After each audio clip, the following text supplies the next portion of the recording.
एक समय की बात है, एक ग्वालिन सिर पर दूध का मटका रखे दूध बेचने बाजार जा रही थी। रास्ते में चलते चलते उसके मन में कुछ ख्याल आया। दूध बेचने से मिलने वाले पैसे का वह मन ही मन में हिसाब लगाने लगी। उसने सोचा, मैं दूध बेचने से मिले पैसों से कुछ मुर्गियां खरीदूंगी। समय के अंतराल में मुर्गियां अंडे देंगी और मैं उन्हें फिर बेच दूंगी। अंडे बेचने से जो पैसे मिलेंगे उनसे मैं अपने लिए एक सुंदर सा लहंगा और चोली खरीदूंगी। उसे पहनकर मैं बाजार जाऊंगी। वह और सपने बुनने लगी। एक युवक मुझे देखकर मेरे पास आएगा और मुझसे बात करने की कोशिश करेगा, तब मैं भी अपनी शान दिखाऊंगी और जोर से अपना चेहरा दूसरी ओर फेर लूंगी। ऐसा सोचते हुए उसने अपना चेहरा एक झटके से पीछे घुमा लिया। सिर पर रखा दूध का मटका झटका खाकर नीचे गिरकर फूट गया और सारा दूध बिखर गया। ग्वालिन के पास दुखी होने के अलावा कुछ नहीं था। इसलिए दोस्तों, कोई भी कार्य ध्यान से करना चाहिए। एक समय की बात है, एक लोमड़ी ने एक कौवे को अपनी चोंच में रोटी का एक टुकड़ा लेकर जाते देखा। रोटी देखकर लोमड़ी के मुंह में पानी भर आया।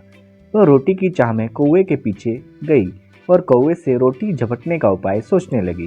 कौवा रोटी लेकर पेड़ की एक टहनी पर बैठ गया। लोमड़ी पेड़ के नीचे पहुंची। चापलूसी के अंदाज में उसने कौवे से कहा, अरे कौवा भैया, आज क्या बात है, बड़े अच्छे लग रहे हो।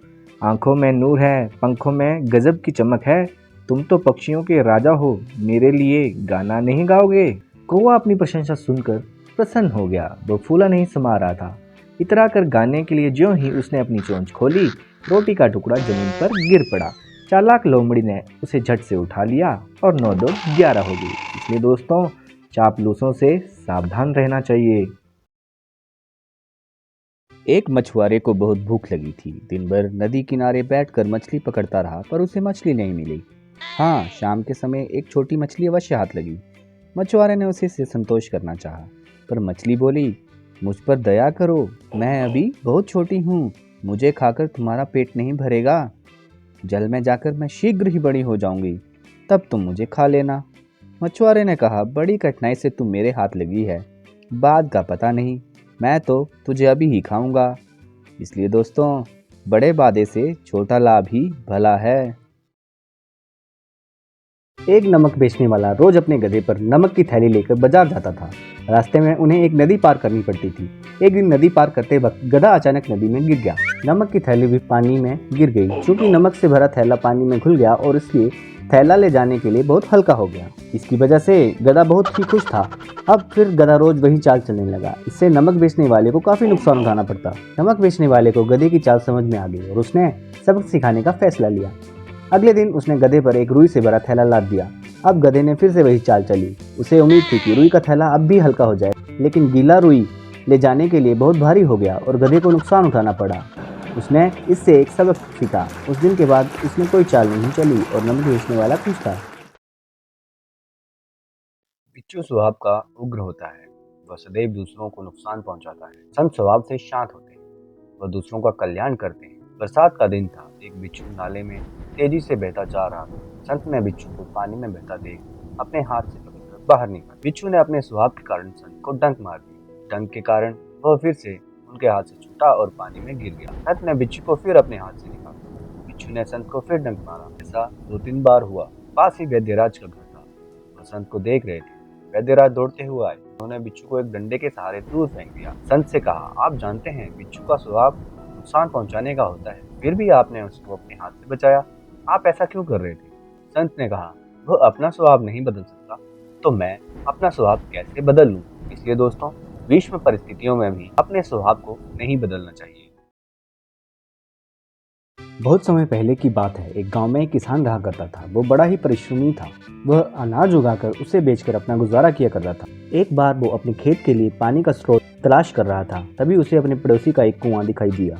उसने उस पड़ोसी से वो कुआं खरीद लिया, लेकिन वो पड़ोसी बहुत ही चालाक व्यक्ति था। अगले दिन जब किसान कुएं से पानी लेने गया तो उसने उसको मना कर दिया। किसान ने इसका कारण पूछा तो पड़ोसी ने बताया, मैंने तुम्हें कुआं बेचा था, पानी नहीं। इस बात पर किसान और पड़ोसी में बहस हो रही थी। तभी वहां से बीरबल गुजरे। बीरबल ने उनकी लड़ाई का कारण पूछा। अब बीरबल ने पड़ोसी से प्रश्न किया, तुम किसान को कुएं से पानी लेने क्यों नहीं देते? आखिर तुमने किसान को कुआं बेचा है? इस बात पर पड़ोसी ने जवाब दिया, बीरबल जी, मैंने किसान को कुआं तो बेचा था, लेकिन उसमें जो पानी है वो तो नहीं बेचा। उसे कुएं से पानी निकालने का कोई अधिकार नहीं है। फिर कुछ समय सोचने के बाद बीरबल ने कहा, देखो, क्योंकि तुमने कुआं बेच दिया है, इसलिए तुम्हें किसान के कुएं में पानी रखने का कोई अधिकार नहीं है। या तो आप किसान को किराया दें या फिर कुएं से पूरा पानी तुरंत ही हटा लें। पड़ोसी ने माफी मांगी और घर चला गया।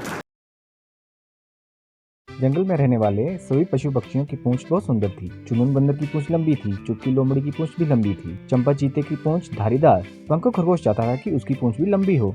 पंकु एक छोटा खरगोश था, उसके बहुत सुंदर सफेद रोए थे, उसके 2 खूबसूरत लंबे कान थे, उसकी आंखें चमकदार थीं, पर फिर भी बंकू खुश नहीं था क्योंकि उसकी पूंछ छोटी थी। चुन्नू कौवे ने चुनमुन बंदर से कहा, चुनमुन चलो बंकू के लिए नई पूंछ का इंतजाम करते हैं। चलो कहकर चुनमुन चुन्नू के साथ गांव की ओर चला गया। गांव में उन्हें एक रस्सी का टुकड़ा मिला, वे उसे उठाकर ले आए। उन्होंने उसे बंकू की पूंछ से बांध दिया। अब बंकू बहुत खुश था, अब उसके पास लंबी पूंछ थी। अब वह अपनी लंबी पूंछ हिलाता हुआ जंगल में इधर उधर भटकने लगा। तभी बंकू की पूंछ झाड़ियों में फंस गई। बंकू अब रोने लगा कि वह क्या करे। वहीं पास में मिंटू चूहा रहता था। उसने बंकू के रोने की आवाज सुनी, वह बिल से बाहर आया। बंकू की पूंछ झाड़ियों में फंसी देख मिंटू चूहे ने रस्सी कुतर दी। अब बंकू समझ गया कि उसकी छोटी पूंछ ही सबसे अच्छी है। इसलिए दोस्तों, भगवान ने हमें जैसा बनाया है, हमें उसे स्वीकार कर उसमें खुश रहना चाहिए। 2 दोस्त एक घने जंगल से होकर कहीं जा रहे थे। दोनों काफी गहरे दोस्त थे। जंगल बहुत ही घना था, तो उनमें से एक दोस्त डर रहा था, लेकिन उसके साथी मित्र ने कहा कि मेरे होते हुए तुम्हें डरने की कोई जरूरत नहीं है, मैं तुम्हारा सच्चा और अच्छा मित्र हूँ। इतने में उनके सामने एक बड़ा सा भालू आ गया। जो दोस्त कह रहा था कि मैं अच्छा मित्र हूँ, वो भालू को देखते ही भाग खड़ा हुआ। दूसरा मित्र कहता रह गया कि मुझे छोड़कर मत भागो, लेकिन वो भागते हुए एक पेड़ पर चढ़ गया। ये देख उसका मित्र और भी ज्यादा डर गया, क्योंकि उसे पेड़ पर चढ़ना नहीं आता था। वह नीचे लेट गया। इतने में ही वो भालू नीचे लेटे मित्र के करीब आकर उसे देखने लगा, उसे सूंघा और उसके शरीर का पूरी तरह मुआयना करके आगे बढ़ गया। पेड़ पर चढ़ा मित्र बहुत हैरान था। भालू के जाने के बाद वो नीचे उतरा और उसने अपने मित्र से पूछा कि भालू उसके कान में क्या कह रहा था। भालू ने मेरे कान में ये कहा कि बुरे वक्त में ही सही दोस्त की पहचान होती है, इसलिए कभी भी ऐसे दोस्तों के साथ मत रहो जो बुरा समय देखकर तुम्हें अकेले छोड़कर भाग जाएं और जो वक्त पर काम ही ना आए। अब पेड़ पर चढ़ने वाले दोस्त को अपनी गलती का एहसास हो चुका था। एक विशाल मजबूत ओक का पेड़ एक धारा के किनारे कर्ब से खड़ा था। एक दिन एक बड़ा तूफान आया और हवा बड़ी ताकत से चली। मजबूत ओक के पेड़ का तना 2 हिस्सों में बंट गया। ओक का ऊपरी हिस्सा उड़ गया। ये कैसे हो सकता है कि नरकट, जो कि छोटे पौधे होते हैं, इस बड़े तूफान से बचने में सक्षम थे? टूटे हुए ओक ने पूछा, भाइयों, तुमने इस भयंकर तूफान में अपनी रक्षा कैसे की? तुम छोटे नाजुक पौधे हो, जबकि मैं मजबूत और बड़ा हूँ, लेकिन मैं टूट गया हूँ और तुम अभी भी खड़े हो।